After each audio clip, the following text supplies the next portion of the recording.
And I was hiding so much from the world. My inner world was suffering. My relationship with my parents was effectively non-existent. My relationship with my sister had faded into oblivion. My health, I was drinking 7 nights a week. I mean, I was in a very dark place mentally. And it came to a breaking point. If that was what winning the game looked like, I realized I had to be playing the wrong game. You already have the answers within you.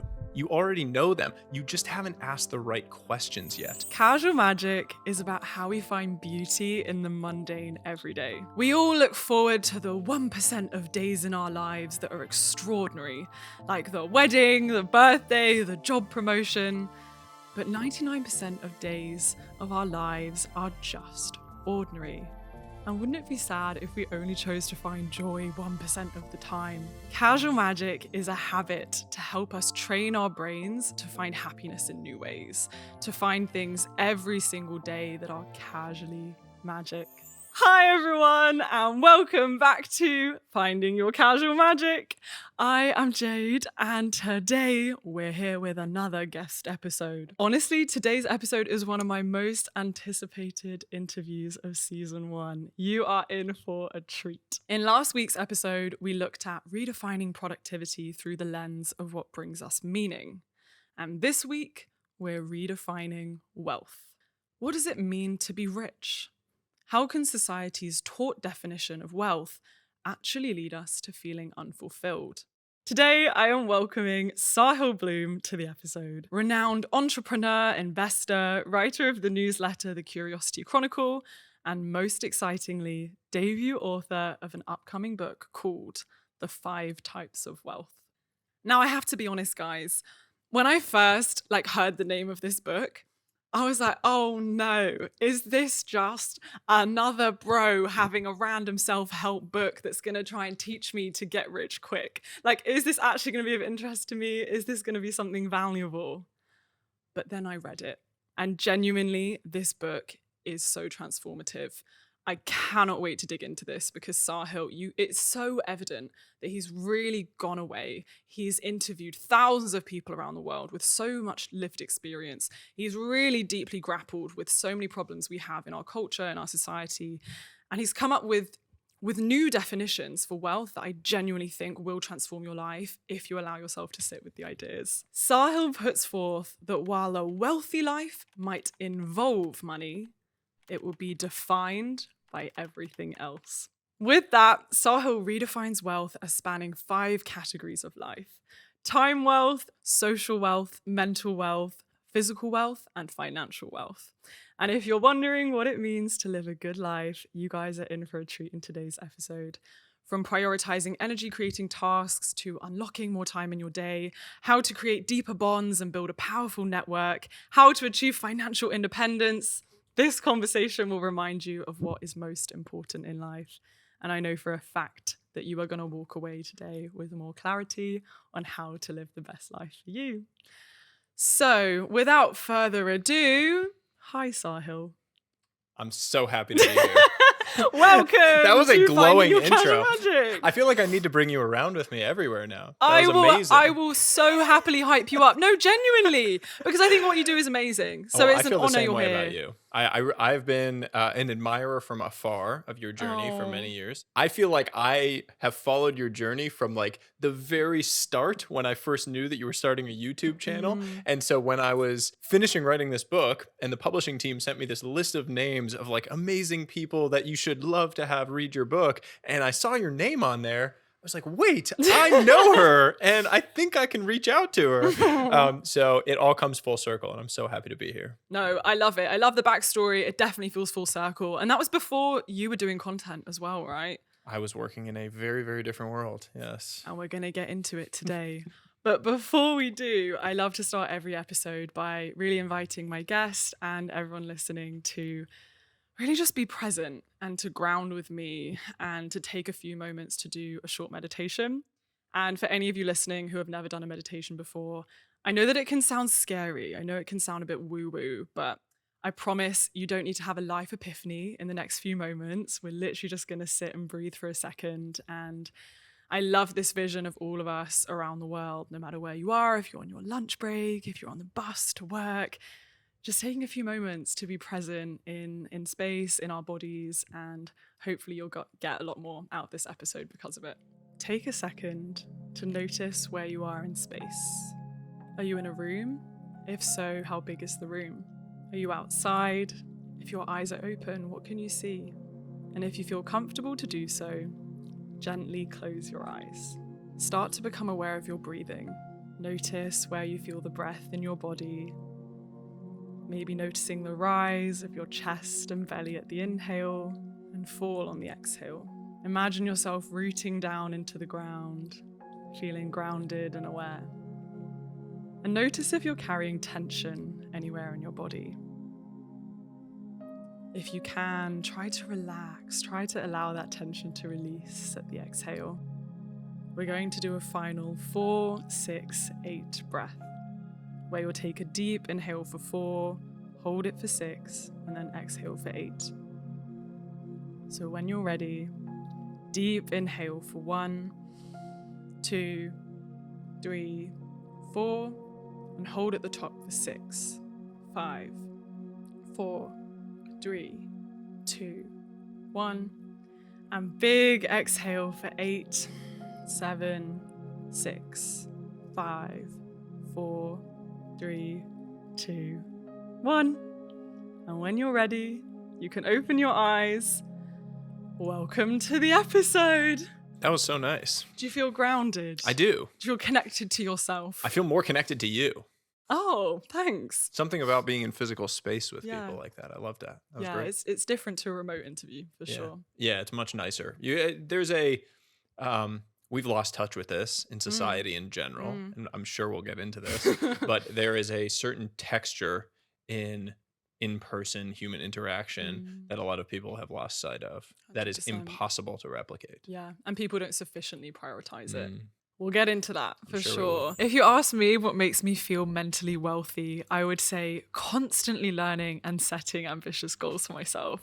One of my biggest goals this year was to try and become conversational in German. So I actually had German classes every week for over 6 months this year. And then I went backpacking for a month around Germany. And it's crazy how when you're able to have conversations in another language, you just open up the capacity to make so many new friends and see a place in a new way. If one of your goals for the new year is to actually learn a language, there is only one language platform that I would recommend, and it's called Lingoda. Guys, I would not recommend you something unless I genuinely thought it was amazing. And Lingoda, I have recommended this to all my friends. My brother has done a language course on there. My mum has done a language course on there. Like, it's genuinely the best way to learn a language. And it feels so special to be able to recommend you guys Lingoda, because this is the first ever sponsor of Finding Your Casual Magic. And I don't know if you guys know this, but I literally don't make money from this podcast. If anything, I actively lose money from making this podcast. Like,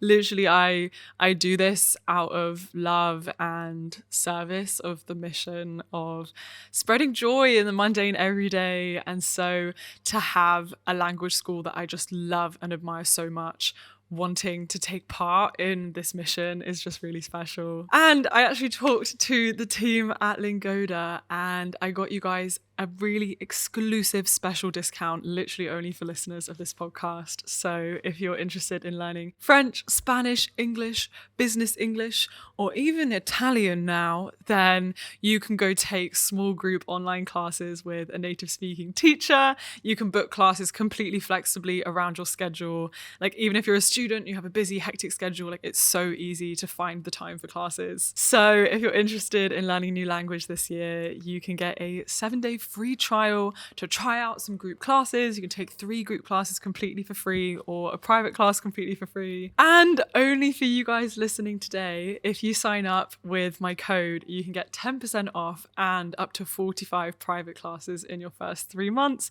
when you sign up to Lingoda Flex with the code New Year Magic. That is NEWYEARMAGIC. And I feel like I'm a radio host saying that code out loud. Treat yourself or someone you love this Christmas, and good luck, or should I say in German, viel Glück. So Sahil, in your book, You so beautifully define these 5 concepts of wealth, but I love to take it back to your earlier career, earlier stage of life. What did your initial definition of wealth look like? I think my whole life, and by the way, I should say, there are a lot of things in life that are blindingly obvious with the benefit of hindsight that you had no idea about Mm, when you were living it.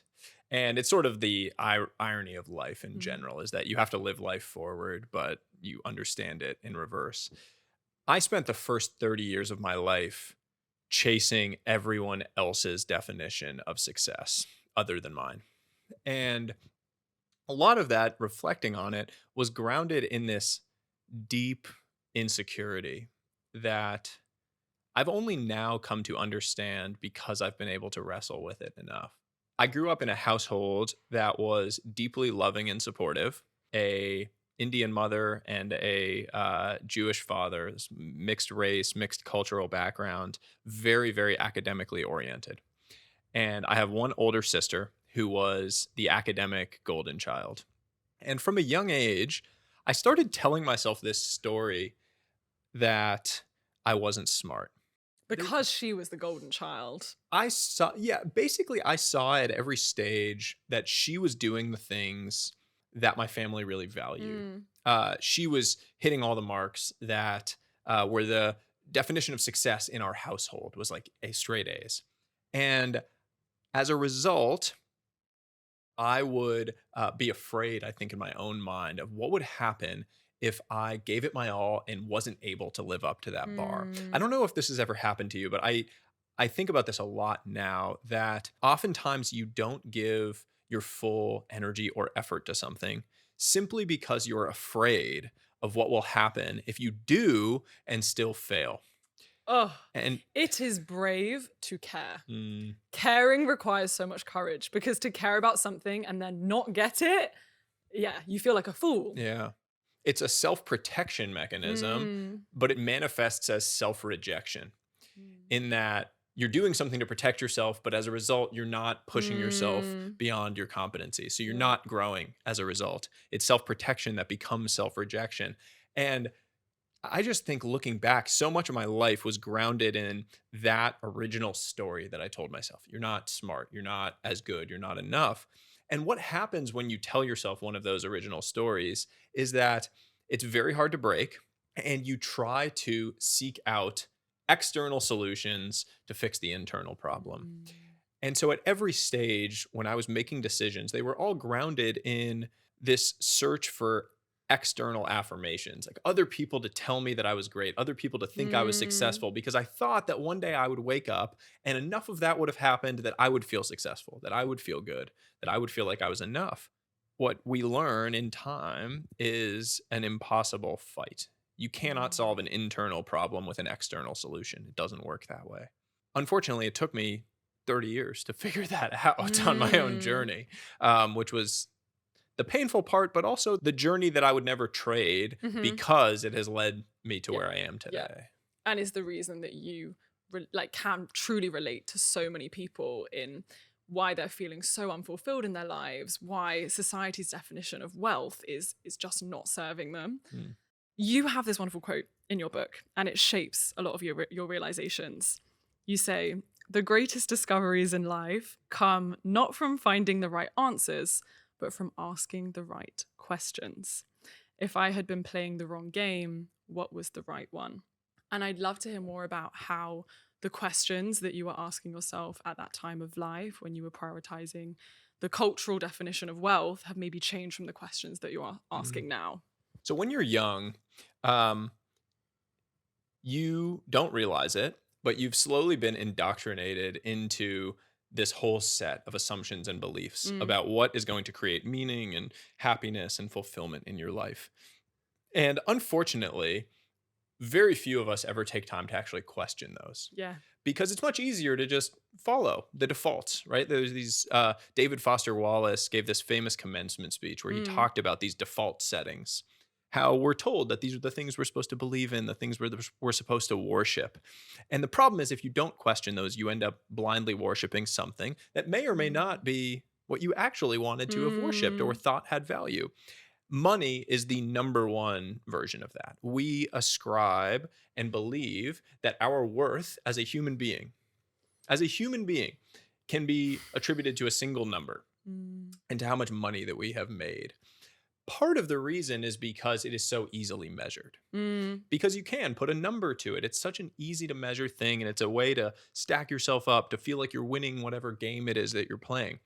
Unfortunately, it is also one that is totally disjointed from actually achieving and winning the war, which is all about happiness, fulfillment, strong relationships, health, all of these other things that really matter. Money doesn't lead But sound to a lot those. less sexy than money somehow, right? They sound less sexy if you think about them on the surface, maybe. But when you go and ask, I did, right? I went and I asked thousands of people to tell me what their ideal day looked like at age 80. Every single one of them across the board says some version of like being surrounded by love, surrounded by people they care about, whether it's their children, their partner, their grandchildren, their friends.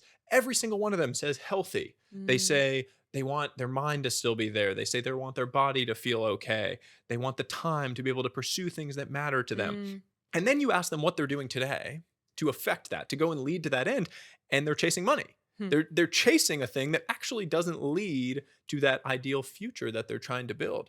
And so what happened to me on my journey was, and this is obviously a personal version of this, but you might be able to see yourself in some of this.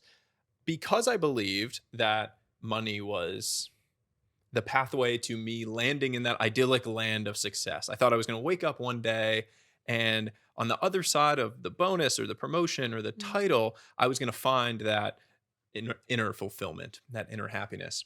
I chased it. And at every single stage, every single bonus, every single thing, inevitably what happened was I would get it and then immediately reset to whatever the next thing was. I would still feel like not enough, still feel miserable. And you speak about the arrival fallacy, Yes. which is very much that idea. Maybe you could quickly tell people about what that is. The arrival fallacy is a psychological phenomenon where we prop up whatever that next achievement is as the moment where we will feel as though we have arrived.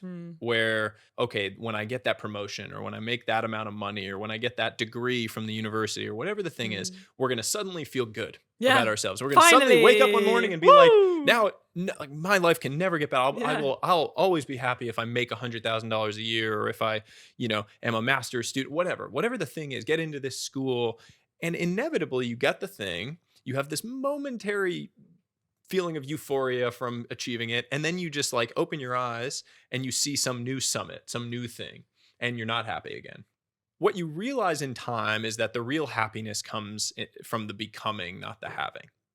But it takes you a long time to rewire your brain around that. And what happened to me on my own journey, and what it happens to millions of others, because I see it all around me, is that in the quest to get to the next more around all of these financial things, all of these other areas of my life were suffering. And I was hiding so much from the world. I mean, on the outside looking in, if you had known me, you would have said I was winning the game. Like I was getting promoted. I was married. What was your job at the time? I was an investor. Which private sounds equity. great. Yeah, it sounds Private great. equity sounds brilliant. Yeah, it sounds fancy. You're getting paid. I had Yeah. a house, right? Suave, I had a car. outfits. Yeah. And by all of those default definitions of success, I was succeeding. My parents thought I sounded impressive. They had a nice way to talk about what I was doing to their friends. My grandmother understood it. There's all of these things that create momentum around that track. But my inner world was suffering. Yeah. My relationship with my parents was effectively non-existent. I'd grown up so close to them, but we lived 3,000 miles away. I never saw them. My relationship with my sister had faded into oblivion. My health, I was drinking 7 nights a week. Wow. I was in a very dark place mentally and didn't have an outlet to talk about that with anyone for a variety of reasons. And the most painful part of all of it was my relationship with my wife was strained. We'd been together since high school. Beautiful, wonderful relationship. Had grown up together, and we had been trying to have a child. And for a year and a half, had been unable to conceive. And it's a topic that not a lot of people talk about publicly, especially not men. Um, it's sort of stigmatized, and it was a burden that my wife was carrying in a very real way, and I was not present enough in my own life to help shoulder that burden with her.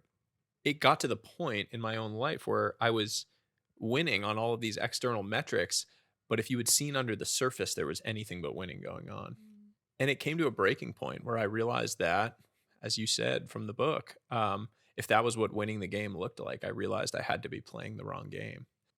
And asking different questions about what success truly looked like to me and how I could redefine that. That is the journey that I've been on for the last several years. That is the journey that this book is about, to define what it looks like to you. And I say this in the upfront section, which is a crazy thing to say in a self help or self improvement book. This book does not have the answers for you because you already have the answers within you. You already know them. You just haven't asked the right questions yet to reveal them. And that was exactly the case for me. I knew these things. I had written this letter to my future self when I was 22 years old in 2014, and I opened it 10 years later, right as the book was about to get published. Like, I was supposed to turn in a draft and had to delay it because of this. And I read it, and immediately, like, I had chills all over my body because this letter showed me the answers were already there. I just hadn't sat with the questions long enough to reveal those answers, to understand them in a real and visceral way. I was hiding so much behind these default assumptions of what life was about. And learning to question all of those defaults, carve your own path, that is my mission in life, is what I want to share with the world and share with people. Wow. Sahil, firstly, thank you so much, because I can just feel the way that you're speaking comes from such a raw place, that you really were in that place of such suffering, and you being willing to go there is what is going to inspire people who are listening to this episode today in that really dark place, questioning all the decisions that they're making and really wanting their life to change, but having no idea how to start. So thank you so much for being willing to go there and to be that light for people.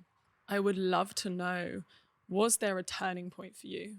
Was there a moment in this really dark place of suffering that you explicitly realized, I need to make a change?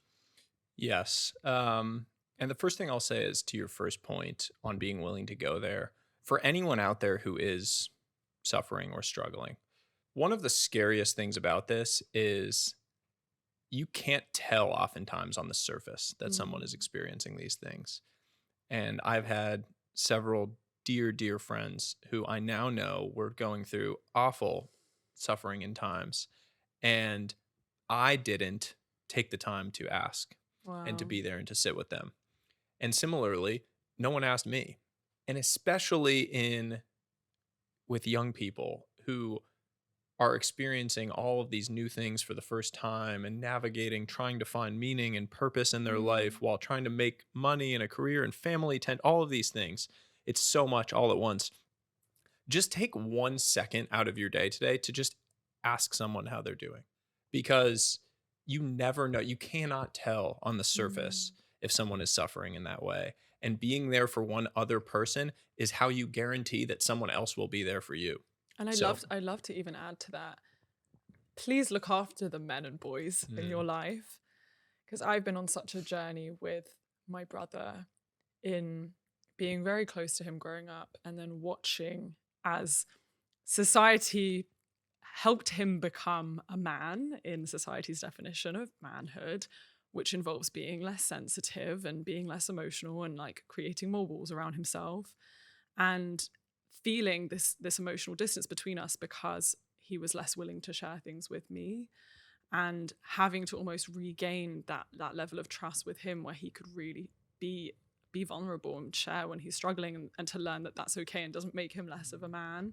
And this is why I also see you as such a role model, and you being willing to discuss these things, because it's increasingly difficult to be a boy in this world, and like you're taught that strength is shying away from your vulnerability and putting on a good face. So yeah, I really I appreciate you saying that. There's also just a really bad trend of male role models for young men right now. A dangerous trend in what 100%. some of these guys out there are saying and doing, and what it means to be a man, what it means to be masculine, how you have to treat women if you're going to be. I mean, it's disgusting, and it's dangerous, and it's not in line with building a happy, fulfilling life. And so, I think as a father, as a husband, I do feel a deep need to continue to share that kind of message. On the sibling relationship that you mentioned too, my sister and I, because of that tension that I mentioned, I created this very competitive environment with my sister. And What's the age gap between three you? and a half years, 3.5. 4 years in school. So we never overlapped in the same school at the same time. I was resentful of the success that she was having, of the fact that she was achieving the things that my family valued and that I didn't feel I was able to. And so I created this dynamic of competition in our relationship that tore us apart over the years. And my sister and I had a almost non-existent relationship for the first 30 years of my life. As a result, we grew up in the same household, almost non-existent relationship. And the most beautiful thing happened after we had our son. My sister had had her first child 11 months prior. Oh. And we all got together, and they came down when my son was born, and we were all in the house together, and we took a picture. I was holding my son, my sister was holding her son, and the two of us took a picture with our boys. And I had this sensation, makes me emotional even thinking about it. I had this sensation looking at her that it was like we were meeting for the first time. For the first time in my life, I could see her, like truly see her as a human and as a person, not as this competitive figure that I had this resentment towards. And it was a reminder to me that certain relationships blossom during different seasons of your life, and you have no idea why or when they will, but they do. And my sister and I now have this thriving, beautiful, deep relationship and bond that has been forged in after 30 years Crazy. of being around each other. And just a reminder to people out there that, like, there is someone out there that you will have a loving, deep relationship with that you haven't even met yet. It's And such a also beautiful that it's thing. never too late. Never too late. Right? If there is someone, like I bet almost everyone listening to this can think of someone that they've had a falling out with, that maybe they wish they were closer to, that they have maybe some kind of tension with in their life. I really love this reminder that you never know when that season is going to come for you to be close to this person again, and to trust that if that's a desire you have, that it can come and it will come. So back to your question, because I took us on a winding path, which I feel like And is going to I'm be a very common thread grateful. here. Yeah, a great winding path. All detours. It's time for tea. Yeah, no, exactly. There is like a. Did you ever read Calvin and Hobbes? No. The old comic. Oh, it's the best comics in the world. Is like a kid and his pet tiger. Amazing. The best comic strips ever. Now I need to go back and read them. But the creator of it has this speech that he gave where he talked about life isn't about following the perfect path. It's about learning to enjoy the scenery on the detours. I love it. And it's casual magic. It's like it is exactly same idea. casual Yeah, so I magic, love yeah. that. And the scenery is actually the best bit. Exactly. It's never the So destination. we had a nice detour there that we enjoyed the scenery on. So Turning my point. moment, the sort of transformative moment, if you will, on this journey, came in May of 2021. I mentioned where I was in life at the time. COVID had made things a lot worse, as it did for many people, because the loneliness of completely being pulled from your social circles, of feeling further from family than ever before because we couldn't travel nearly as much, feeling more distant from your coworkers who I really loved because I was stuck at home and we weren't in the office anymore. There was a number of factors that were making it tough. On top of all of that, that was at the peak of my wife's and my struggle to conceive. And the tension that had created and that burden had all sort of come to the surface. I went out in May of 2021 for a drink with an old friend, and we were catching up after a while. And we sat down, and he asked me how I was doing. And at first, I gave him the sort of stock response. I said, "I'm good, busy." Right? Like we all, busy. Right? I mean, we all say that, right? Means everything and nothing. Yeah, exactly. You say, "Oh, I'm busy." It's like the weird, like 21st century status flex. You're Badge like, of yeah, honor. you have to be busy. Yeah, I've got things going on. Yeah. Don't worry, I'm really important. It's like it's the thing, and we all just say it. And he sort of looked at me, and he knew me well enough to like, okay, what how are you really? And so I said that it had started to get difficult. living so far away from my family, my parents in particular, who were out on the East Coast. Very, very close with them. They're getting older, health reasons, challenging. And he looked at me and he said, well, how old are they? I said, they're in their mid 60s. And he said, how often do you see them? And I said, maybe once a year. And he just looked at me and said, okay, so you're going to see them 15 more times before they die. And I remember feeling like I had just been punched in the gut. The idea that the amount of time you have left with the people that you love most in the world is so finite, so countable that you can put it on a few hands was jarring. It was math that is so simple. I saw them once a year. They might live until they're 80, they're 65. There's 15 more times. It's simple, heartbreakingly simple math. But that was the math that broke me. And the next morning I woke up, I told my wife I thought we needed to make a change.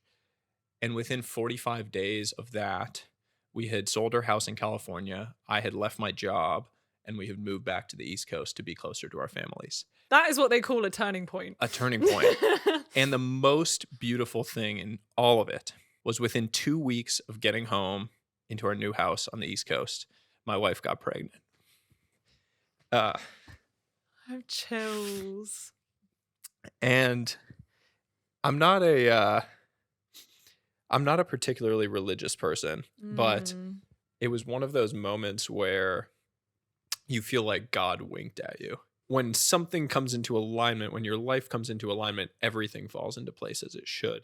And I so vividly remember driving home from the hospital after my son was born, and we pulled into our driveway, and both our sets of parents were there, like cheering in the driveway. And I had this sensation of like they were welcoming us home.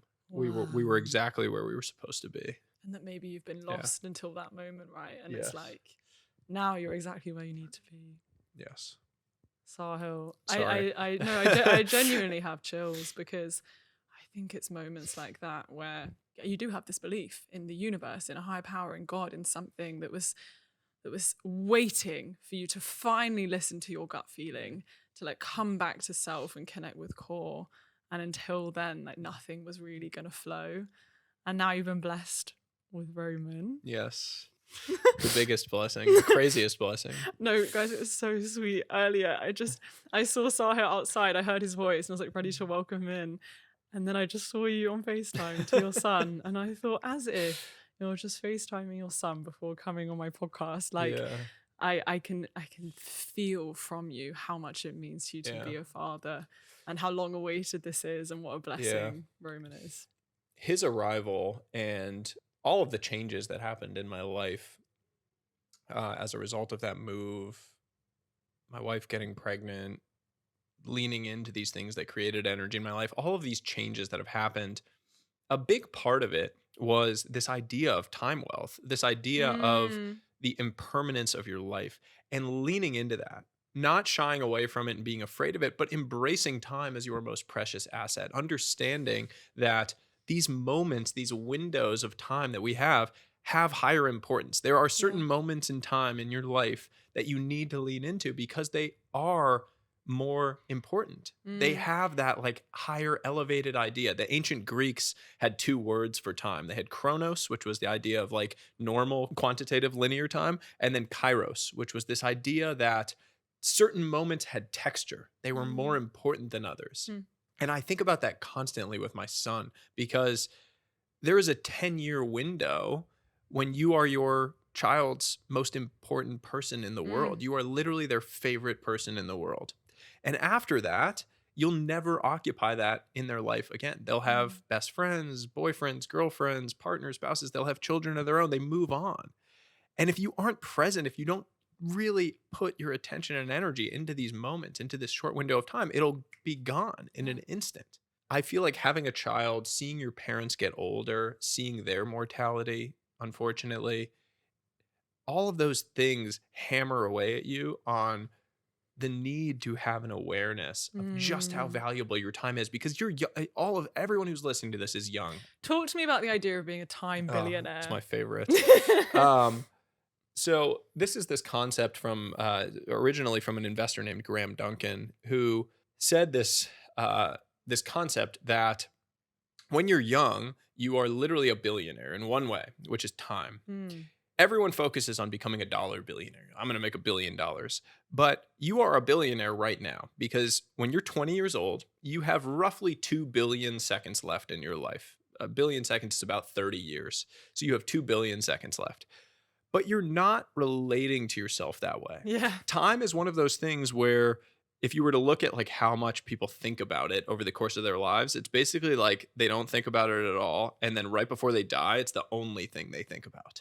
And that's really upsetting because what that means is that you're taking a whole bunch of actions during this that are spitting on the value that you have in this incredible, incredible asset. You go and ask a young person, like, would you trade lives with Warren Buffett? He's worth $130 billion. He flies around on private jets. He has access to anyone in the world. He reads and learns all day. But you would not trade lives with him because he's 95 years old. There's no way you would trade the amount of time you have left for the amount of time he does. I want to be able to sit like this. No, you definitely wouldn't sit like that. I mean, you'd have a lot more issues than that. But you would never trade for $130 billion. You wouldn't trade. And so your time has this incredible value. And yet we're not appreciating that in the moment. We're not understanding that every single day that you're living is truly precious. And in your book, you talk a lot about the research behind money and happiness and how money actually doesn't necessarily bring happiness. Can you talk to me more about some of the statistics that you've seen into, the commonly held idea of wealth and how it relates to our fulfillment versus what you're proposing here of time being our most important asset? Yeah. So all of the research around money and happiness is pretty clear. And what it says is that up to a certain point, money does buy happiness, meaning it can reduce the fundamental stresses and burdens of life that are harming your happiness. So it's sort of reducing unhappiness, if you will. And we all understand that because when we're young and we start to make a bit of money and we're able to pay our rent and we're able to get a place and we're able to have our own place, there's a clear improvement in our happiness from those things. Above that level, whatever that level is the important part. And there's different research on what that level is. I really shy away from saying a specific number for one reason. It is very different depending on where you live. So true. And there's like the original in number. New York. Yeah, no, totally. Like New York or London, right? Like the original number that got thrown out in the earliest research, the most famous study was Daniel Kahneman, who passed away recently. And they said $70,000. In New York City or London, good luck. Good luck. Maybe in Omaha, Nebraska, or in rural parts of the country. Yeah, maybe. Later research came out and said 200,000. I still think in a lot of cities in the world, you're probably still on the like steep upward curve. But it's not much more than that. And the point in the research, what they've found is that above that level, if you get to that level and you are a happy person, you are happy, more money is not going to make you happier. Other things may make you happier, but not more money. If you get to that level and you're unhappy, more money is not going to change that. Here we go. Other things are going to be what changes that.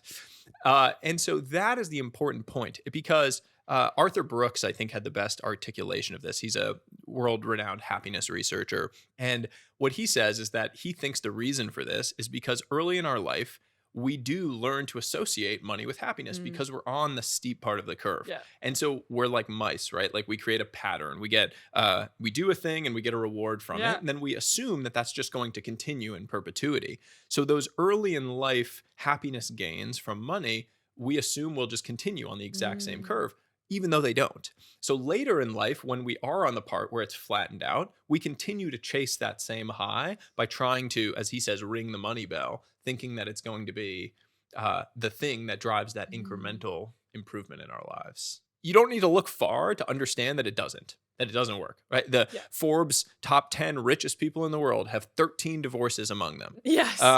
Find me a billionaire and I'll find you a broken relationship with their children. Here we go.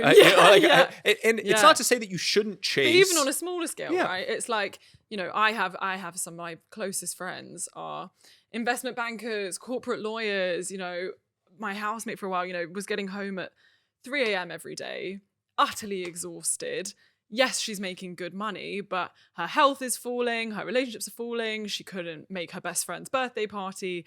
Even on a smaller scale, these trade-offs are so visible. It's in the decisions where you're starting to prioritize the work and the money over those things that matter to you, but you're constantly letting slip over and over. And the core point of what you just said is what matters to you.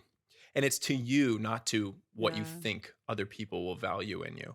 That is the challenge, because in a society that tries to hand you a definition of what matters to you that you're supposed to just take and run with and accept, questioning that gets you weird looks. Yes. When I left my job, when I left this like high-paying, lucrative role that was a lot of prestige associated with it and status associated with it, to go and write on Twitter, by the way, like I didn't have another plan. Like I was writing on Twitter at the time. People just thought I burned out. Like, right? Like people gave me weird looks. And also, even if you had burnt out, like why is that also, True. Another yeah. That's another point to the male culture too, by the way. But people just assumed that. I mean, I told an old mentor, former mentor probably, that I was thinking of making this change. That I was thinking of making this change. And he said, that's great. It'll either work out or it'll be the worst decision you've ever made. That was literally his advice. That was his take. Because when you do something differently, when you decide to create your own definition of meaning, it doesn't make sense to people who are still walking the default. Yeah. But that is where you find the most beautiful things in life. It's when you walk off the set path and start carving 100%. Your own. And one of my favorite quotes in this realm, as someone who's also pursuing self-employment, is don't take criticism from someone you wouldn't take advice from. Because so easy, we're taking advice from our parents, people closest to us, mentors, employers, who are points of authority in our lives. But if we actually take a step back and look at where they are in life, do we want their life? Do we want their career? Do we want whatever they're telling us to be doing? And if the answer is no, then we should not be listening to them. Yeah. I've been very lucky to have, as a mentor and friend, Tim Cook, the CEO at Apple. That's a casual flex. Yeah. And I don't even mean it as a flex. This is actually a very important point that he made to me that I want to share. So I met him because I started working out at the gym at 4:45 in the morning when I took my first job. And I got to know him over a period of 6 months before knowing who he was. Like he was just one of the 5 other people that showed up at that ungodly hour at the gym. And I didn't even know his name. It was just like one of the guys that's at the gym. And someone told me, oh, that's the CEO. I was like, oh man, I've probably been saying stupid stuff to him every single morning. And he became a friend and someone that I turned to for advice. And I was never looking for a job. There was no ask. Like it was very genuine. And when I was thinking of making this change in my life, I asked him what he thought. And I place a lot of weight on his perspective on this. So I wasn't sure what he was going to say. And he said, I think this is fantastic. I think you should go do it. Go do the different thing. And the reason was because he did something similar. He had worked on this very stable path at IBM. He was like at this big company, rising through the ranks, corporate executive track. And Steve Jobs had been looking at resumes for a role and saw Tim's resume and was like, oh, this is a big company guy, IBM his whole career. Now this isn't the right fit for Apple. And so put him aside. 6 months later, he came back and saw his resume again. But this time, Tim had done something different. He had left IBM and gone and taken a job at this weird computer startup called Compaq. And so now Steve looked at the resume and was like, oh, the pattern that I'd created in my mind for this person is actually very different than reality. He went and made this weird decision. Maybe I should talk to him. Ended up talking to him. And obviously the rest is history. He's created trillions of dollars of value as the CEO of this large company. And the point was that sometimes in life, you need to lean into those pattern interrupts. You need to lean into those things that just feel a little crazy, feel a little different, but they're unique to you and they're real to you. Because that is where the most amazing things get revealed. There's this beautiful poem, Rumi, the ancient poet, who says, as you start to walk on the way appears. And the point is that you cannot sit where you are and plan out your future. The answer is found in the action. And I love that, the level of trust you have to embark on a path that you cannot even see yet. And to just know that somehow the goal that maybe you don't even know what the goal is you're striving towards will appear to you. It is just a reminder of like, people ask me now all the time, like, oh, what do you see for yourself 5 years from now? And the honest answer is I have no idea. Yeah. And the reason I have no idea is because 5 years ago, if you had asked me, where are you going to be in 5 years? And asked me to draw out 100 scenarios for where I was going to be in 5 years, not a single one of them would have had me sitting on this couch right now talking to you. But this is the most beautiful path for me. And so it was inherently invisible until I made it visible by walking down the path, by taking action. Especially young people think so much about defining their purpose or defining what they're going to build. If you don't know your purpose or if you don't know what you want to build, go build yourself. Go work on yourself. Walk your path. Start taking action. And what does that look like? What does it mean to build yourself? Build your mind, learn things, build your network, meet people, build relationships, build your body, because nothing bad ever came from moving and feeling good, being outside, doing those kinds of things. Start building yourself, and then the reality of what you want to build, what your purpose is going to be, will reveal itself in time. And you almost increase your surface area for success. I love luck surface area is one of my favorite concepts in the world. This idea it's so genius. Come on, tell me more. I mean, just the idea that you can take action, deliberate action, that will expand your surface area for lucky opportunities to strike. It's very hard to get lucky sitting on your couch watching Netflix. It's much easier to get lucky if you're out meeting people, having conversations, leaning into genuine energy, working on things, putting things out into the world. I mean, look, did you think you would be sitting here when you made your first YouTube video? Not at all. So I didn't even intend to be a YouTuber. I thought, let's learn a new skill. Let's intend to maybe help a few people. And let's just have some fun. And here we are with a podcast. Help people. Leaning into acts of service for others. Leaning into creating value for others. I think that almost all great things in life come from creating value for other people. I could not agree with that more. If you do that. And being willing to put out that value often for free, with the genuine desire for service above all, that value comes back around. It's like karma, right? Like you receive good karma from genuinely trying to serve others, and then they're willing to pay for things in the future or help you or put you in the right places. So we've briefly touched on this idea of time wealth, where, we are considering ourselves rich because we have so many seconds ahead of us in our life to spend in all the ways that we choose. But one of the other things you bring up in your book is this idea of social wealth. And as someone who has self-described as someone who's more socially anxious or more of an introvert, can you tell me what social wealth is and why it's still really meaningful to you? Social wealth is all about your depth and breadth of connection to the people around you. It is your few very close, deep relationships, those people that you can call in the middle of the night when you need help, when you need support, and then your broader connection to different circles, communities, looser friends, relationships, acquaintances, something bigger than yourself. Social wealth, ultimately, to me, is what provides texture to all of the different types of wealth. What good is it to have a yacht if you're by yourself sitting on it? I mean, what joys can free time bring if you're alone? What's the point of being so healthy and fit if you don't have anyone to go on a hike with or go on a walk with? Social wealth is what allows you to actually enjoy and experience all of these other types of wealth.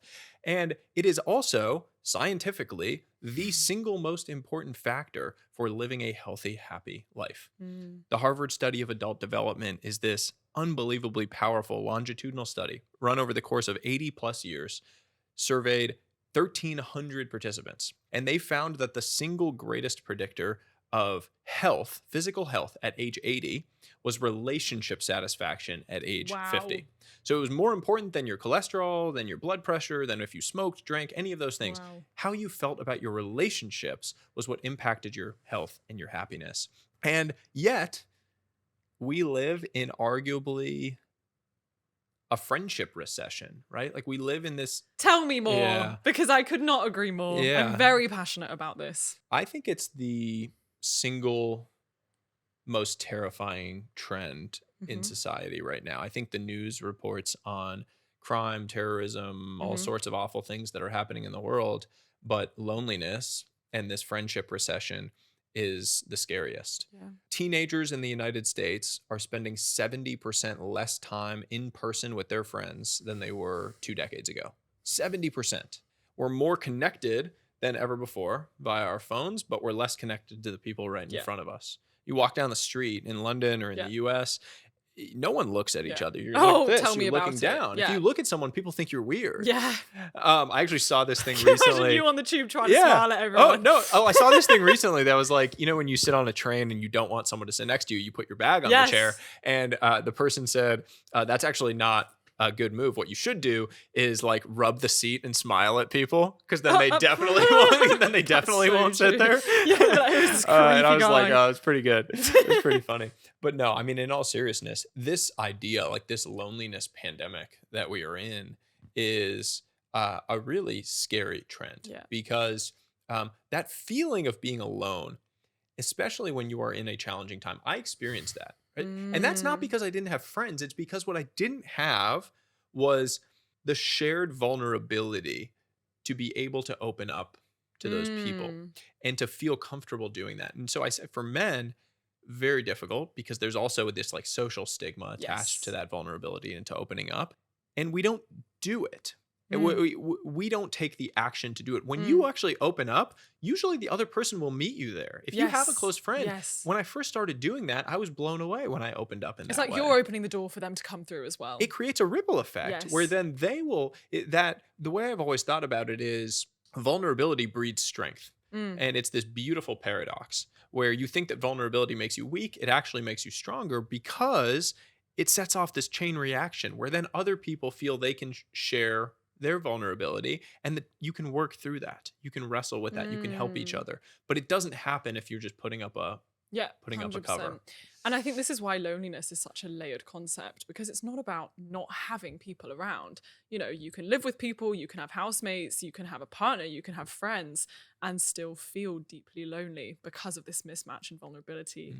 What advice would you give to anyone who feels like they have people around, but they have never done this piece of being vulnerable, and that's a terrifying thought to them? You know, they're worried about how their relationships might change if they come and speak about something that's actually on their mind and heart.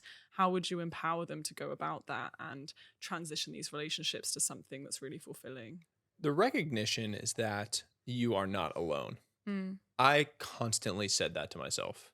You are not alone in any of these struggles. And I now get to do that on a large scale, because when I share things on my different platforms that are vulnerable, that are things that I'm struggling with, that are things that when I feel lonely, when I travel, or when I'm experiencing different things, when I'm not feeling at my best, the number of responses that you get from people saying like, I've felt this, or I'm feeling this now, you are not alone. Anything that you are experiencing, other people in the room are feeling it and are on that same journey, and they're afraid to open up. So by you being the catalyst, by you opening that door, as you said, you're allowing other people to walk through it. And when you do that, you're starting to create and compound this benefit for yourself, because by being the person that opens up in that way, you're inviting other people to come to you. You're creating this like shared struggle that we know scientifically releases oxytocin. It releases feelings of love and connection. And that is where great relationships are built. It's by sitting in the mud with people. You don't build a great relationship in, Instagram pictures and filters and perfect moments. You build an incredible relationship through the struggle, through the mud. I mean, with my wife, like my relationship with her is better than it has ever been in our entire lives, because we have crawled through the mud together at different times in our lives, in different seasons of life. And so I think that it's the recognition. And then the last thing I'll say is just take one tiny action. In any of these areas. One of the reasons we don't take action is because we see this huge wall that we have to climb. Like, oh, the life that I want is at the top of this enormous wall, and I'm standing at the bottom. I can't imagine possibly getting to the top of that wall, so I'm just not going to do anything. It's too intimidating. It's too big. But you don't have to think about the whole wall. You really don't. You don't have to think about climbing all the way up it and figuring out the entire thing. You just have to solve one problem. You just have to do the one tiny thing, the one little momentum driver, because momentum is the most incredible thing in the world. And if you can create a little bit of it, if you can reach out to one friend, if you can say, hey, I'm struggling with this, if you can open that door just with one text, one conversation, one something, you'll be amazed at the impact it can have. Yeah. No, guys, I love that as a challenge. If anyone is listening and they have something on their mind that they're scared to bring up to someone in their life, maybe you're struggling with something and you've been really wanting to let a friend in, but you're scared of what they'll think about you. Or, you know, you'd love advice about something, but you're just scared to make that first step. I really hope that this can empower you to be brave. Like, pause this podcast, head to your WhatsApp, send someone that message and open that conversation, because you just never know where it's going to lead. Yeah, and one of the things with all of this too is like we create this impression in our minds that the people that we admire or look up to don't feel these things. Oh And my that- God, the worst. Yeah, and so that we're toxic weird. in society. That Yeah. we're weird for feeling Yeah. them. And I try to share these things openly, Yeah. in part because I want people to know, like anyone that does happen to look up to me in whatever way out there, I want them to know that the same exact things that they feel and struggle with, I feel and struggle with. You're human. Yeah, but it is so important because I recently shared that I often feel very lonely on my journey as an entrepreneur because I don't feel that I can vocalize things that aren't going well to people that are on the entrepreneurial journey with me. So like people on my team, even my wife, people that are there, because I feel this need to set the tone. Like I feel this need to be inspirational to the team. I want them to be energized and excited about the things we're working on. I don't want to share the things I don't feel are going well or the things where I'm struggling with it. And so then as a result, I don't have anyone to talk about those two. And so what I do is I throw it on my back and I like, you know, lumber on and I take pride in that. And I'm like, oh, I'm going to be strong. But when you get a group of people into a room that aren't necessarily on that mission together, that specific thing, they're sort of a little separated. The most incredible thing happens when you're able to share that, because people open up, they offer ideas, they listen. Just being able to speak about it is so important. You bring up this concept of a life dinner. And I know you've referenced this with your partner in building a really, you know, vulnerable dynamic where both of you can reflect on different areas of your life. But I love this concept of a life dinner for all kinds of relationships and even work settings. Can you tell me more about that and how it might potentially give structure for people who are struggling to know when they can bring up their struggles? Yeah, the life dinner, in short, is to just create a recurring monthly date on the calendar. Originally, it was with a romantic partner, but as you said, it's a powerful thing for friendship, for work, whatever it might be. And the idea is that you get together on a fixed cadence, and each of you has the opportunity to talk through your goals, your struggles, your vision for the future, these different things that are happening in your life. And then you're able to talk about it as a team. So you each have your sort of time when you are going to talk about your side of it. The other person has to listen, and then vice versa. And then you come together as a group. I love that. And it's like us versus the problem. Totally. By the way, the me versus you, flipping that to us versus problem is the best relationship hack. So powerful. The life dinner is so funny because it's so simple, but when life gets chaotic, it's very easy to have all of that just lost. Yeah. You assume that like, oh, they know what I'm thinking. They know what my I'm struggles tired are. tonight. Yeah. Oh, I'll bring it up another day. Exactly. And if there's one thing I've learned, it's that time doesn't heal anything when it comes to relationships. It only makes things worse. I saw this with my parents, unfortunately, with my dad's family. And I've seen it time and time again in my own life with friends, with other people, that if you avoid the hard conversation, that relationship is going to die. And you have to be able to talk about those things in real time. And so the life dinner forces you to have a regular cadence around doing that. It's why it's so powerful. I used to do a similar thing at university. So I had 3 housemates, one like a roommate, and every 2 weeks we would do a roommate dinner. And all of us were quite indirect people. So we all naturally struggled with bringing up difficulties in the house. But we had this structure that was, I like, I wish, I wonder. And so you say something that you like about the house dynamic. Oh my gosh, I like that, you know, we're sharing the cooking. And I love when, my roommate Fong, she cooks for us every Monday and it's a delicious meal. I love that. Then you say something that you wish could maybe be different. Maybe this housemate could take out the rubbish more. I've noticed that you've gone a little bit behind on that. It'd be like really incredible. And then I wonder is something that, you know, you can have a creative thought about the house. I wonder if we moved the sofa to this side, maybe it would invite more open conversations because everything feels like quite cramped in this side of the room. And I just found that sitting everyone down and allowing everyone the space with those questions to know that they can share something positive, something negative, and it's going to be accepted by the group because that's the point of the activity.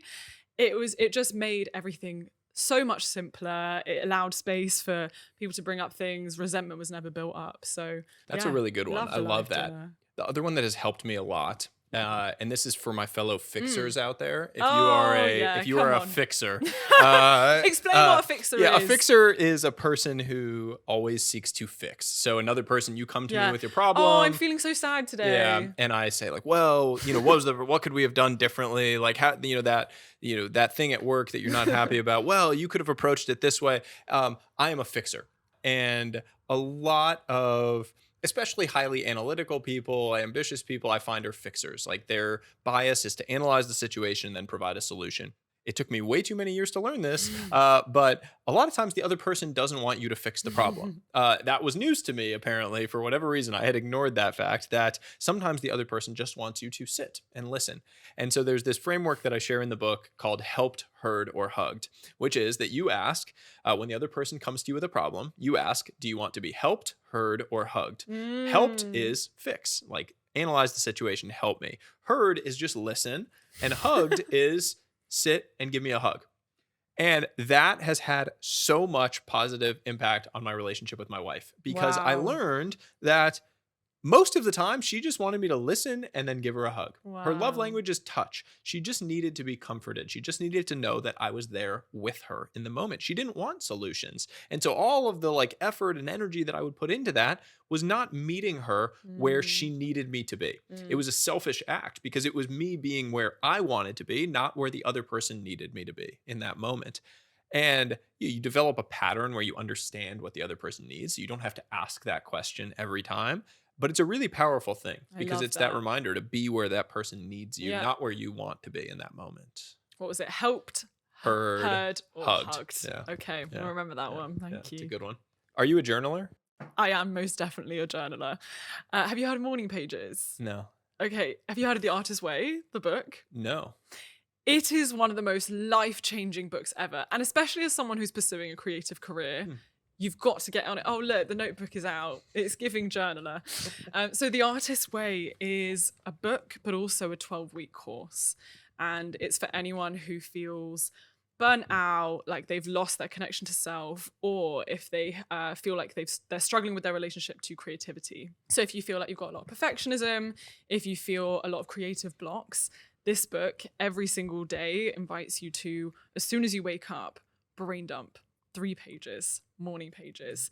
And you don't judge yourself. You write whatever's in your brain, stream of consciousness. And the idea is if you do that every single day upon waking up, you're releasing all these little thoughts, all the problems, so that they don't then cloud the rest of your day. And that's one of the tools that I love from that book. But because it's a 12-week course, every week you're looking at different areas of your life. Like when you've got these critical voices in your head every time you're coming to create, where are those voices coming from? You know, is it a parent's voice in your head? Is it a teacher from school who was telling you that you're not good enough? And it invites you to look at those blocks and move through them in a way that restores your creativity. It is a wonderful resource, and Morning Pages is especially great for anyone who wants to start journaling but has no idea where to begin. Because, you know, every single day you're building this habit. You don't need to write anything specific. You just wake up, brain dump 3 whole pages, and very soon you start to learn the way of journaling that serves you. So I've learned that I'd love to do about a page of just writing whatever's in my head. And then I start to kind of steer it, you know, oh, Jade, what are you grateful for? What are you looking forward to today? What is something casually magic in your environment right now? You know, I'll try and zoom in on, say, the herbal tea that I'm drinking, or the way that the light's coming in through the room, and just reorienting focus in a positive way. I love the idea of casual magic, I think, because recognizing tiny beauties in life, I view as one of the keys to living well. Kurt Vonnegut, the American author, has this beautiful commencement speech that he gave, I think in 1997, where he talks about this uncle that he has, Uncle Alex. And he says that his Uncle Alex had this practice where he would be walking around in the middle of a normal day and he would just stop and look up at the sky and look around and just say, if this isn't nice, what is? Oh, I love it. That's casual magic in a nutshell. It's the best. It is exactly casual magic in a nutshell. And I have adopted that practice and encourage others to do the same of just recognize those tiny little beauties when they happen. Because if you don't, they're gone. And if you Yes. recognize them, you start to develop a real appreciation for those little things, whatever it might be, like the little sun coming through the window, the way that your Mm. tea tastes in the morning, the smell after it rains outside, those little things that add a Mm. lot of texture to your life, but that go by in a flash if you don't appreciate them. Yeah, and realizing that it does require intentionality. Mm, You don't just naturally find joy all the time. You're not just naturally happy every day. It is about asking yourself, if this isn't nice, what is nice? mhm, What is casually magic? And that's so much of what I'm trying to inspire people to do on this podcast is yeah. to build this mental habit of asking every single day or every time you're in a hard situation, but what is casually magic right Mm, now? And the more that you ask yourself that question, the more you will find the yeah. magic. The other day, my wife and I took our son to Mm. the zoo for the first time. There's the Oh, Bronx Zoo is like right near where we live. He's really into animals right now, so you have this animal book in front. I'm like, I gotta get him one of these books. you can take And it. no, it's okay. And we took him to go see these. There are giraffes at this zoo, which is crazy in New York. Mm. They like have them inside, and he was like going nuts. It was the coolest thing he's ever seen in his life. It was pretty cool, to be fair. And we got home and we were in bed that night, and my wife turned to me and just said, "I love our little life."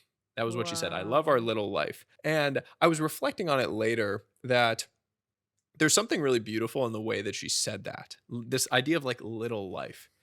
Because so much of what you're told your entire existence is that you need to build this big life, this big, oh, I need the flashy, the biggest things, the fancy cars, the all of those things. And really the beauty is in the little. And the way that she said that, it's like this, I love our little life. I just find myself coming back to that. Like, how can you just Mm. find joy in those little things? The like little zoo visit on the weekend, the little, it doesn't need to be the flashy this, the flashy that, the big event. That is really the message that I'm after with this whole book is like, if Mm. you ground your life around all of these things and stop stepping into these default settings, these default things of meaning, you can feel like you've arrived every single day. Yeah. It doesn't need to be some destination that you're going for. You can have it in the becoming, not in the having. 100%. I mean, everything that we're talking about is what you're describing in your chapters on mental wealth, right? Like, really just the way that you're interacting with the world as though it is magic. And you talk a lot about walking. What a simple thing to do. Walking, like you're going to dedicate a part of your book to walking. Please tell me more. Like, why Go is buy that? my course. Yeah. But you know what I mean? The way that you talk about it is profound. I'm the Because worst influencer. I just so what have you come up with, Sahil? Go for a walk. Yeah.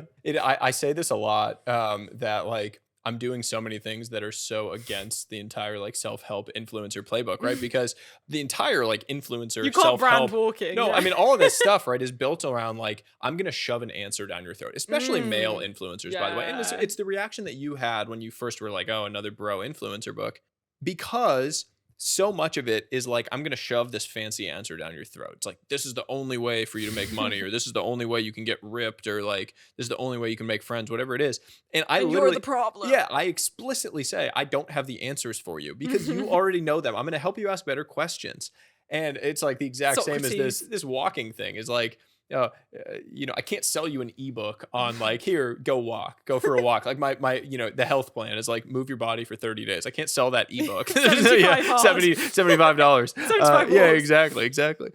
Walking, by the way, connects to social wealth as well, because if you need to have a hard conversation with someone, do it on a walk. It makes Mm. it 100 times easier, and it's more effective scientifically. You feel more levels of connection with someone when you're walking Wow, in really? tandem. Yes, it's been scientifically proven. Do you just have to try and match their steps? No, like, but if you're they're walking left- alongside someone, Okay, if you're yeah. walking alongside someone, there's a deeper level of connection, and it makes the hard conversation easier to have. So if you need to have a hard conversation with someone, just go for a walk around the block to do it. It also reduces the awkwardness of feeling The like you eye need to make eye contact, contact with yeah, no, someone, that makes sense. and helps a lot. Walking is an unbelievably powerful habit because it creates space in your life. And space is something that I talk about in the mental wealth section as it's referring to quote attributed to Viktor Frankl, the psychologist, Man's Holocaust Search for survivor, Meaning. Man's Search for Meaning, one of the best books of all time, Mhm. who said that between stimulus, the input, and response, there's a space. And in that space is our power to choose our response. We live in a world where we are forced into zero space, where you get an email and you're supposed to immediately respond, a text and you're supposed to immediately respond. Someone asks you something, you have to immediately respond. Everything is urgent. We're sold this urgency lie that like everything in your entire life for some reason is urgent. And your power is in your ability to create that space so that you can slow things down. The same way at the beginning of this episode, you had us pause, slow down for a few minutes. That's creating space. Walking is, I think, the fastest, easiest way to create a ritual for space in your life.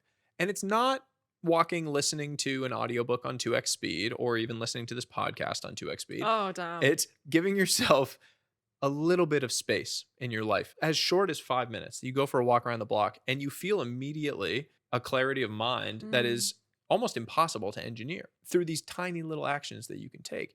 And that space has ripple effects in your ability to engage with the world. As someone really passionate about meditation, there's a concept within Buddhism of walking meditation where you really try and focus on the soles of your feet. And you're trying to feel just like the pressure, the change in pressure as your feet walk.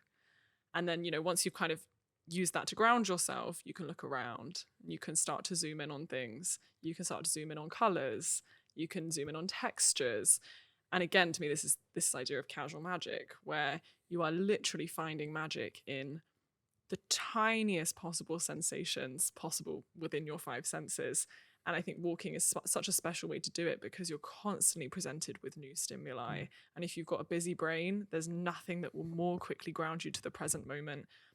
Going for that walk, seeing some new things, I'm really paying attention. There's also just so much power in that forced slowdown. Yeah. Because life has a way of speeding up and everyone wants you to go faster, do more, chase more things, say yes to more things. We find the greatest gifts in life in our ability to slow down. There's this Zen parable that I love, Zen Buddhist parable of a student comes to a teacher and asks how long it's going to take for him to become a martial arts master. He's like, how long will it take me? And the master says, it'll take 10 years. And the student says, oh, what? That's way too long. I'm gonna work harder. I won't rest at all. I won't take any hours off. I'll work twice as much as everyone else does. How long will it take me then? And the master thinks about it for a second and then looks at the student and says, 20 years. I love it. And it's true. Yeah. When you force Why am I thinking things, of my dad this whole time? No, when you force things, when you push too hard, you often go in reverse. It's actually a negative. You need to slow down to speed up sometimes in life. And so creating those forced slowdowns, just creating a small ritual around it, even if it's like you add a 15-minute walk after you eat lunch, or you go for a 5-minute walk in the morning, or you take a 2-minute walk break in between meetings. Those little things that you can do to just slow yourself down allow you to see the field more clearly. And by the way, if you're trying to make a lot of money and you're on your pursuit in your early years to build a great, stable financial foundation, there is nothing better for you than creating that space, because then you're actually able to see where you should be deploying your energy to make the most money. You can't, if you're running from meeting to meeting, doing things, you're not doing anything. You're a rocking horse. You're just like going back and forth, but you're not going anywhere. So slowing down, allowing yourself the grace to slow down is actually the best thing that you can do for your progress. And is the difference between being busy and being productive and efficient. There's another type of wealth, and it's financial wealth.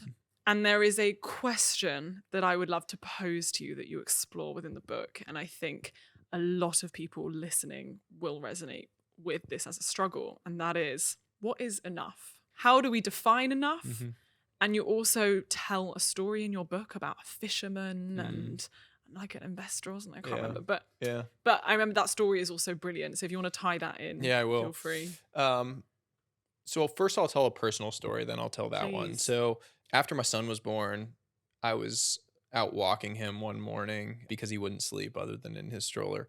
And so he loves walking too. Exactly. That was part of when I found my walking habit, was because I had to. It was my only exercise in those early months. But I was out walking him, and he was a real newborn, like a few weeks old.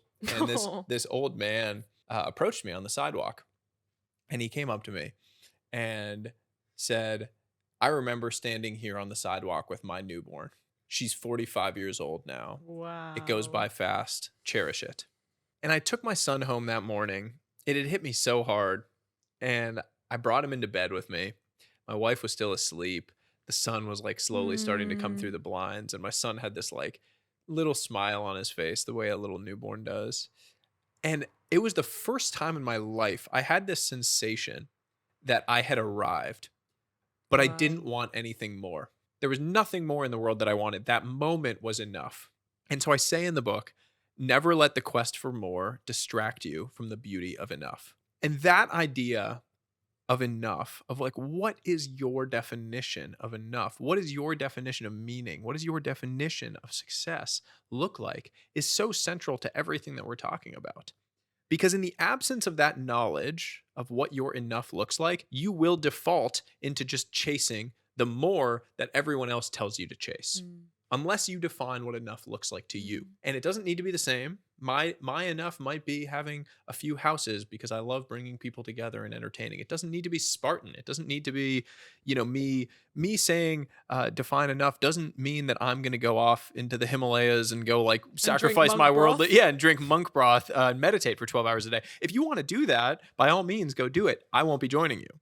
I like having certain nice things, but I will not allow that to be this endless upward cycle of needing Mm. more and more and Mhm. allowing it to sort of just dissipate. The story of the fisherman and the banker, which I love, is this investment banker takes a vacation, goes down to this Mexican fishing village, and he's walking on the docks and he sees this old fishing boat and a fisherman cleaning some fish. So he walks over and he says, "How long did it take you to catch those fish?" And the fisherman says, "Only a little while." And the banker says, "Why didn't you fish for longer?" And the fisherman just says, "Well, I have all I need. In the afternoon, I take a siesta, I have dinner with my wife, and then I go into town and drink wine, play music, and laugh with my friends." And the banker looks confused and he says, "Oh, you've got this all wrong. Here's what you should do. You should fish for longer so that you can catch more fish and you'll make more money. And then you can buy a second boat. And with that second boat, you can catch even more fish. And then you can get another boat. And you'll soon have this boat empire where you can catch so many fish that you can move to the big city. You can take your company public and you'll make millions." Wow. And the fisherman looks at him and says, "And then what?"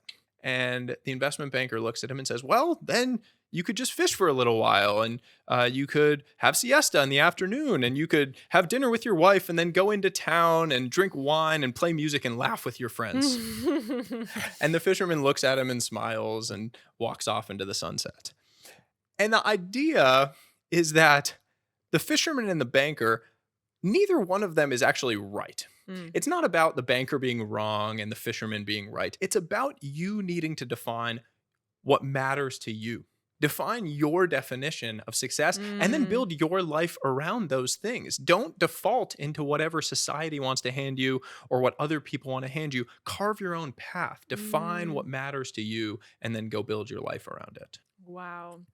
As a final practical way to bring it home for everyone, maybe, if someone's listening to this and they want that practical purpose, they want to know what enough is for them, they want to know what a meaningful life looks like for them, but they don't necessarily know how to define that.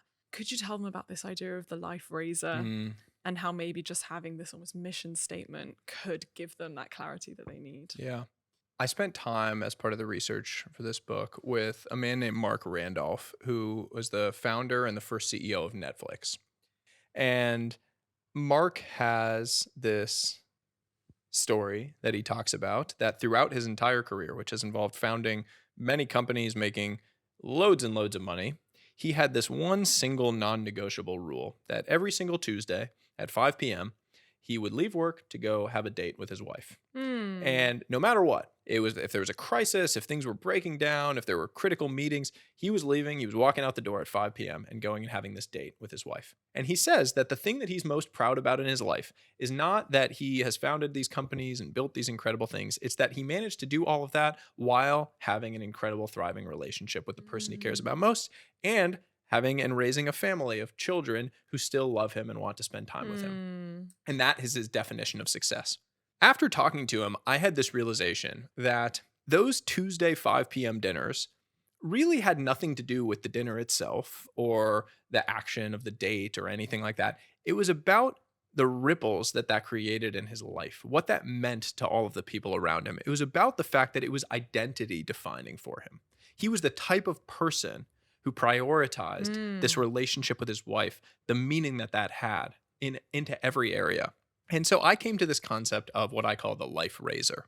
A razor is a rule of thumb, something that simplifies decision making, something that allows you to sort of like cut through the noise and make a decision. If you imagine like you're lost in a blizzard and storms and chaos in life, this is the thing that allows you to find your way to the other side.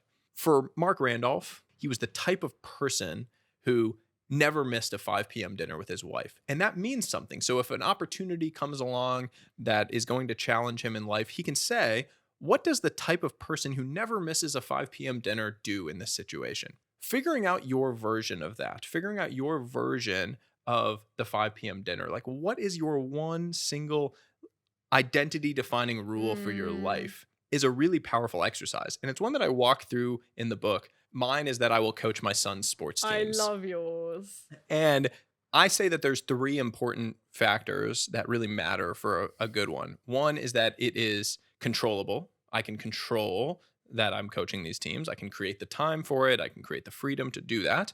The second is that it is ripple creating. It has ripple effects into other areas of life. Me being the type of person who coaches my son's sports teams means that he has to have the type of relationship and trust in me that he wants to have me around. It means that my wife believes in me and loves the type of father and husband that I am. It means that I am a certain type of person to the community, the people around me.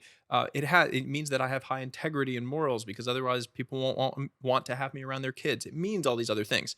And then the third is that it's identity defining. Yes. Meaning I can say, I am the type of person who coaches my son's sports teams, and that means something. And I can use that to answer questions when chaos comes into my life, or at opportunities. If a new opportunity comes offering me a bunch of money, but I'll have to be away for 300 days out of the year, I can't do that. I will know to say no to that, because I am the type of person who coaches my son's sports teams. I'm not going to miss all of his season of baseball because of $10 million. I'm just not. I'm not going to do it. It's not a trade-off I'm ever going to be willing to make. So thinking about that question, if you were to frame it, you have to be able to say, I am the type of person who blank. What is that blank for you? Some people it's, I'm the type of person who never lets a friend cry alone. That was what most resonated with me when I was doing it. Because that was one of my favorite ones. Yeah, no, genuinely. Yeah. Because my friends mean the world to me. Yeah. And the majority of my friends are actually long distance friends, because I went to an international university. So my friends are scattered between New York and Ho Chi Minh and like all these places. But I always call them. I have recurring calls with all my friends. So one friend I call every week, another friend I call every 2 weeks, another friend every month.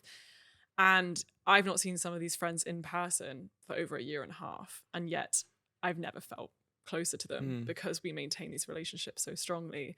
And I feel so rich and so psychologically safe, no matter where I am in the world, because of my friendships. And so when I read this idea of a life razor being, I will never let a friend cry alone, that deeply resonated with me, because even if I'm not necessarily there with them in person, I want to have the kind of relationship where they feel that they could share that with me, that they could reach out to me, that I would make the time no matter how busy I am. And that I'm the type of person who always has the space in their life to be able to make that time for friends. Yeah, I love that idea. Thank you. Yeah, you're saying such a beautiful thing too, which is just that you are investing in your relationships. We only think about financial investments. We say like, oh, I need to invest in these things. Everyone's telling me to do this or that, or invest in this. And all of these areas of life that we're talking about require investment. Yes. And we often think that they exist on an infinite time horizon, meaning that I'll just, people say later a lot, right? They're like, oh, I'll spend time with my kids later. I'll focus on money, or I'll spend time with my friends later, or I'll focus on my health later. And the sad thing is that later is just another word for never, because those things aren't going to be there in the same way that they are today. Yeah. Your kids are not going to be 5 years old later. Your health is not going to be the same when you're 50. Your relationships won't be there if you don't invest in them today. I actually like to say, some people think this is too extreme, but I like to say, Your relationships are constantly dying. At all times, they are dying. And it's actually up to you to just put in the investment to constantly keep them alive. And I love seeing it in that way, because then I'm like, oh, it's up to me. I have to put action in to literally raise these things from constant death. And I always see it as a juggling act within life, right? I've got all these people I care about, and they're all living really complex, layered lives. But my connection to them it's losing its strength if we've not spoken for a while, if we've not seen each other for a while, and it's up to me, it's up to us to keep it alive. Yeah. I love that as an investment. It's 100% true. There's this thing in the book, The Blind Watchmaker, where they talk about the fact that the natural state is for your cells to go to equilibrium with your surroundings, meaning they're just going to decompose and we're going to just melt, right? Being alive is literally it's an fight. impossibility. No, it is. It is a fight to maintain your distinctiveness from your environment. Every single second, your body is fighting, dying. And it's the exact same for all these areas, right? Your relationships, your physical health, your mental health, all of these areas, it's a daily investment, a daily fight to avoid that state of melting into your surroundings. 100%. Entropy is reality. Entropy. Sahil, before we transition into the final rituals of the episode, do you have any parting words or final advice that you'd like to say to our listeners? My real advice is to start asking more questions about what matters to you, and to start listening to yourself about those things, because especially when you're young, it's very easy to just accept what's been handed to you. And if you end up choosing to accept those things, that's fine, but only after you've thought about them individually. It's okay to pursue a path of being an investment banker or being 100%. an investor or being a consultant or a doctor or whatever that thing is that maybe it's stressful and maybe it grinds you down. But if you choose, then that's great. The point is to give yourself the opportunity to choose these things, to ask the questions, to wrestle with them yourself, and then come to your own answers for what matters to you so that you can build a life around it. Wow. Honestly, what a conversation. I feel like you have so much wisdom to share. Also, you're just so articulate. I could literally listen to you speak all day. Your storytelling is wonderful. Your vulnerability is so valued. And I just know that this is going to be appreciated by a lot of our listeners. Thank you. Thank you. So we have these rituals at the end of every episode. And the first is Casual Magic of the Week. And I invite our listeners to share just a little memorable moment where you noticed something in your mundane life and thought to yourself, this is really beautiful. This is really casually magic. And if I don't think anything springs to mind, I can go first if you prefer. I landed in London at about 9 p.m. and I was in the Uber going to my hotel. And I was really tired, and I was feeling this oh man, I'm here for the whole week. I'm alone in this miserable dark land. All these days, it's super dark, it's cold, it's rainy. And then I had this moment of my 30-year-old self would be blown away by the fact that I get to do this type of thing, and that I get to share these ideas, and that I get to hopefully create these positive ripples in the world. And it was just a reminder to me that sometimes the things that we prayed for become the things we complain about. And if we don't recognize that and stop, a lot of bad can happen. So true. And also because every single path has its hardship and has its difficulty. And even if you're living your dream life, right, there's hard moments. And as I say, busy is blessed. And so I think it's important, as you say, to create this space, this zoom out moment to gain perspective and be like, no, I'm doing it. I'm living the life that I always dreamt of. And yes, there's difficulty. And yes, London is dark, but hey ho, I get to be here and share my wisdom. My casual magic of the week. Actually, so I already have one in mind, but then this morning my day was made because I went into Pret to get a matcha latte, as you do. And I was just having a chat with the woman working there, and I was talking about, what she's up to for Christmas. And I got myself a sandwich, which I later left on the bus. But anyway, got my matcha latte. And then I noticed as I went to pay that it was only £4. And I thought, that's cheap. That's not very London for a sandwich and a matcha latte. And she just went, the matcha latte's on the house. Have a Merry Christmas. And it was so sweet. And it was almost this zoom out moment of just remembering that like people who work in shops are humans, and if you just take the time to like have a real conversation with you, you know, maybe you're not going to get something free, but you get something back. You always get something back, and you give them something. It's this beautiful exchange of just like reminding yourself of your humanity in the midst of a hectic, busy city. Yeah, and so it just reminded me of the fact that strangers are only strangers until we speak to them. There are no strangers here, only friends we haven't met yet. I love It's a beautiful quote. Yeah. And now we're going to listen to one of your casual magics of the week. And if you're interested in sending in a voice note, you can send it to me on the @Casual Magic Podcast on Instagram. Hi Jade, I'm Lauren for Portugal, and my casual magic or complete serendipity from the universe that has happened to me recently is how me and some friends who are learning Korean here in Portugal, we were sat at a restaurant at a table, and a table next to us was a group of Korean girls. We thought they looked really nice. We started the conversation, and it turned out they were also learning Portuguese right here. And from that moment, we have been exchanging language learning tips and how our cultures are different and introducing each other to each other's cultures. And it's been such a good experience for everyone involved. We've made lovely friends. It wouldn't have happened if we didn't feel like striking up a conversation with someone in the table next to us.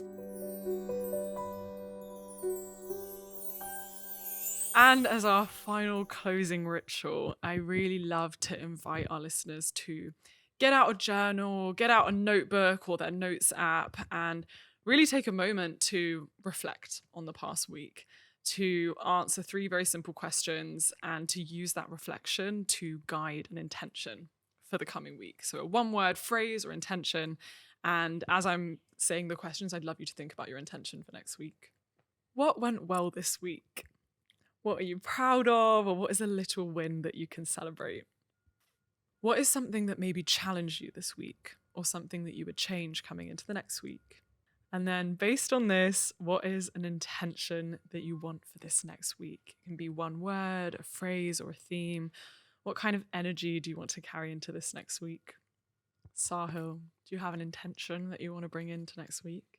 My intention would be to be deliberate in being truly present in a few moments where I would otherwise not be. Very, very easy to get caught up in the stresses of these like unbalanced periods of life. Especially when you're traveling. Very much in one right now with the book tour and all of the associated activities. And I have to force myself to be truly present in a few of those moments where I otherwise wouldn't be. And I think there is evidence of you doing that, right? Even being able to call your son before you come in for this hectic podcast recording. Like, I can see that you're trying to do that. And God, yeah, I relate with the marketing hustle of having a book out. It can be a lot. So definitely keep grounding yourself in it. I think for me, so I have just been at home for the last week because my dad had an operation, and I was traveling in Vietnam to see my friends, and I really wanted to be back for his operation. And I'm so glad that I was, because he's one of these people who doesn't really rest a lot. And I just, it's lovely to help him through these periods of challenge. And for him, challenge really is just being still, being in bed, and, you know, being with him and watching movies and getting into the Christmas spirit. I think for me, that has just reminded me of what Christmas is all about. And as we're coming into the festive season, just this reminder that it's about slowing down, even when life demands you to go quicker. It's about finding ways to, you know, watch that Christmas movie, watch that episode with a family member. And next week, as we're coming into Christmas, whatever I'm telling myself I have to do work-wise, I really want to question it and be like, do I need to do that? Do I need to do that now? Yeah, so perhaps some intentionality and trying to focus on what matters this festive period. Wow, thank you so much, Sahil. Genuinely, like, I want to listen back to this episode because I feel like there are so many wonderful moments. And yeah, if any of you guys, if this resonated with you, please reach out to us on Casual Magic Podcast on Instagram. I would love to hear your thoughts and what resonated with you. Also, go follow Sahil and purchase his book in February 2025. Yeah, you can pre-order it now though. Anywhere. Do you want to do your little marketing spiel? Sure. My marketing spiel is not significant.